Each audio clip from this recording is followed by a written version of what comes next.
Hello, everybody. This is Mike Gerdes with the Greater Philadelphia Center for Spiritual Living, and this is Wonder Dog Yoga.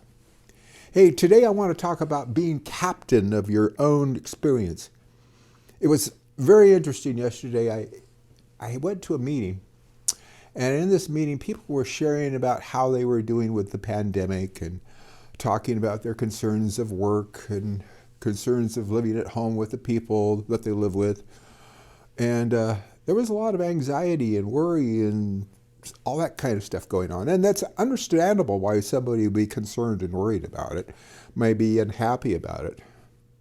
And then what was really interesting is last night, then I had this class. It's a wonderful class. It's a foundations class. And everybody seemed to be doing just quite well. Now, I wondered, what's the difference? What's the difference between a general group of people whining basically about what's going on, expressing their pain and discontent, and a group of people that are quite satisfied with what's going on? Of course they would like this pandemic to be over, and of course they would like things to be a little bit different, and they know they will be. But for right now, right then, they were doing just fine. You know, she's going to get up. That's right. She says, that's enough of that talk.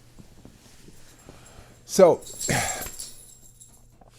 one of the hard parts about our teaching, and our teaching is the science of mind, is that we have to take responsibility for our own experience. That's really difficult for a lot of us, because a lot of us are expecting somebody outside to change before we change. Somebody's asking, or they're asking for a God to do for us what we're not willing to do for ourselves.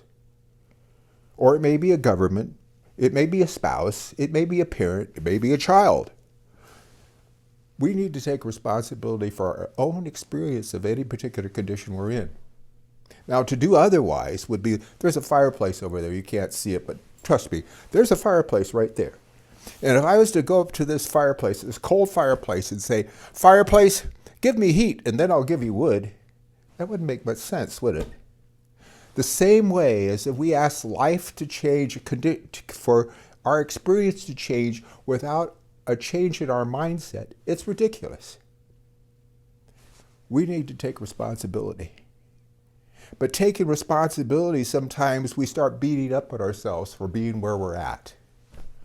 Like, what was in my consciousness that got me here? That does no help. That does not help. What we need to do in that sort of situation is forgive ourselves, recognizing we did the best we could to get where we are at the moment. Perhaps there were some mistakes. Perhaps in the greater picture they weren't, because this brought you to this point of now. And then we get to make a new choice. We get to decide what it is that we choose to experience. What is it that the Spirit wants to be expressing through us?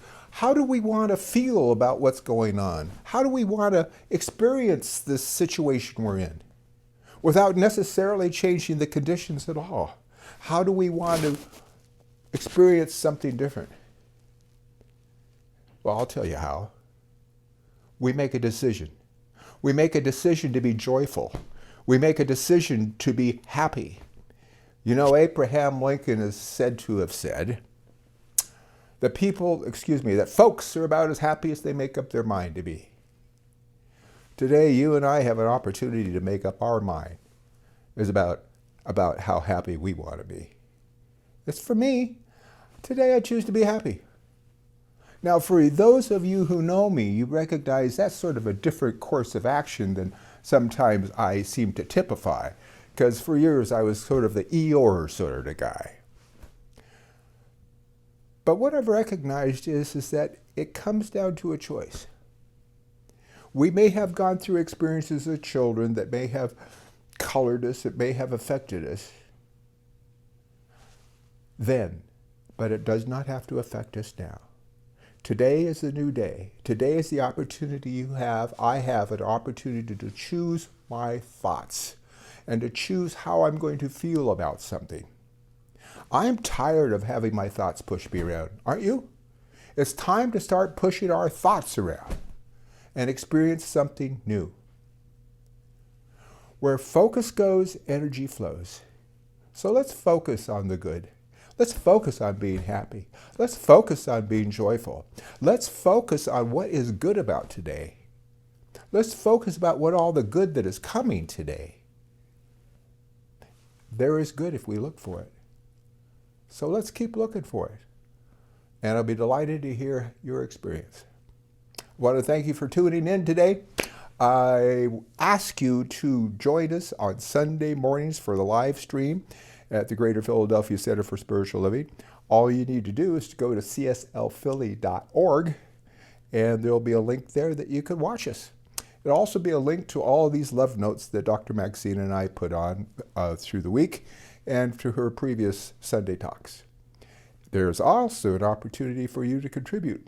Your contributions are very important, and we appreciate your doing whatever you can. God bless you, and thanks for tuning in. Bye-bye.